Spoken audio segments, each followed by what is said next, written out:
Greetings and a warm welcome to this week's edition of 401k Real Talk. This is Fred Barstein, contributing editor at wealthmanagement.com's RPA channel and CEO at Trow, TPSU, and 401k TV.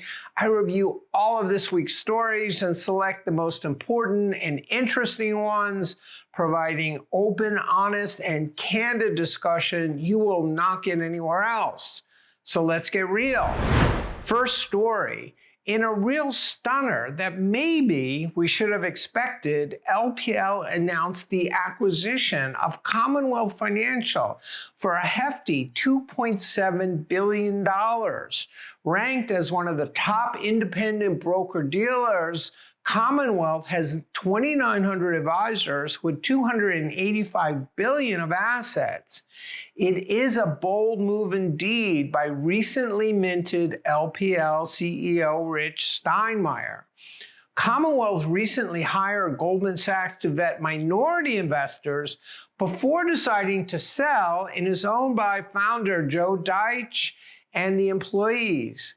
Deitch stepped back to be chairman in 2009, handing the reins to current CEO Wayne Bloom, who will report to Steinmeier.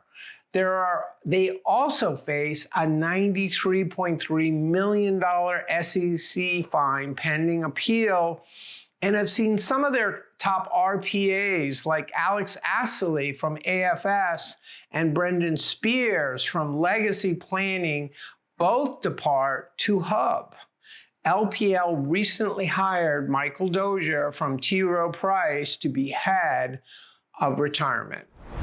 Next story, Ohio's Division of Securities sent an investment advisor alert warning their registered reps about potential violations of state laws for the use of unnamed third-party platforms that allow advisors to use client credentials to manage their 401k accounts.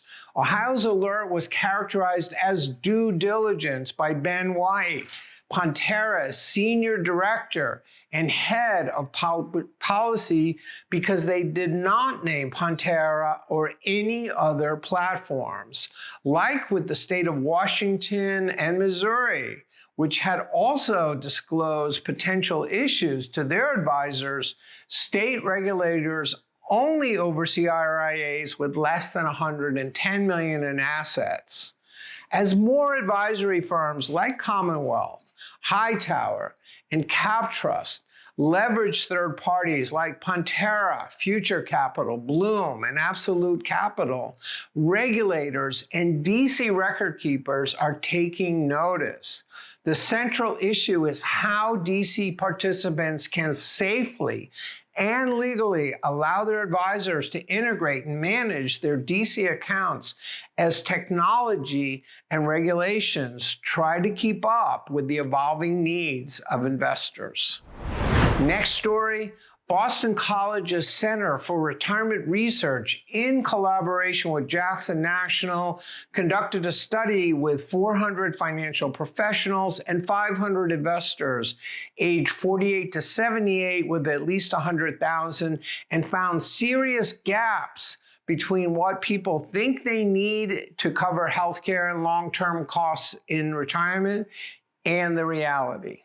2/3 estimate $1,200 below the average $8,600 in annual cost, and only 27% think they need long-term care. Advances in technology have actually increased healthcare prices, all of which will lead enlightened advisors to include management of benefits and healthcare in the workplace in conjunction with retirement planning and wealth management, distinguishing themselves from triple F advisors and asset allocators. Next story. All parts of the retail defined contribution industry are being affected by three major outside forces, creating huge opportunities and similarly sized challenges, including the explosion of plan formation, expected to increase by 50% in this decade due mostly to state mandates. convergence of wealth, retirement, and benefits at the workplace, and expanding technology, especially AI.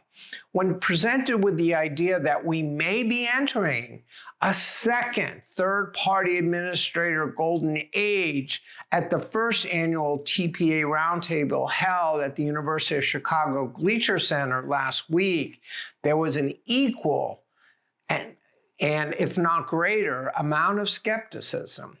Read my recent wealthmanagement.com column about the incredible opportunities for TPAs to potentially take over the 350,000 DC plans managed by payroll providers and fintechs, as well as the expected 400,000 new plans, mostly managed by wealth advisors.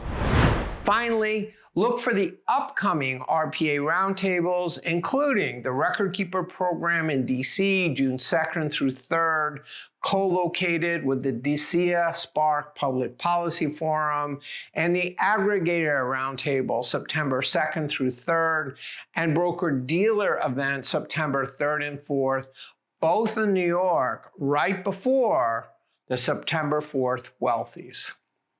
So those were the most important and interesting stories from the past week. I listed a few others I thought were worth reading, including Robinhood takes a shot at financial advisors beyond target dates for new near retirees. Advisors see more market pain ahead. 401go expands offering through strategic partnership with Mesirow, and private equity targets 401k plans. Please let me know if I missed anything or you'd like to comment. Otherwise, I look forward to speaking to you next week on 401k Real Talk.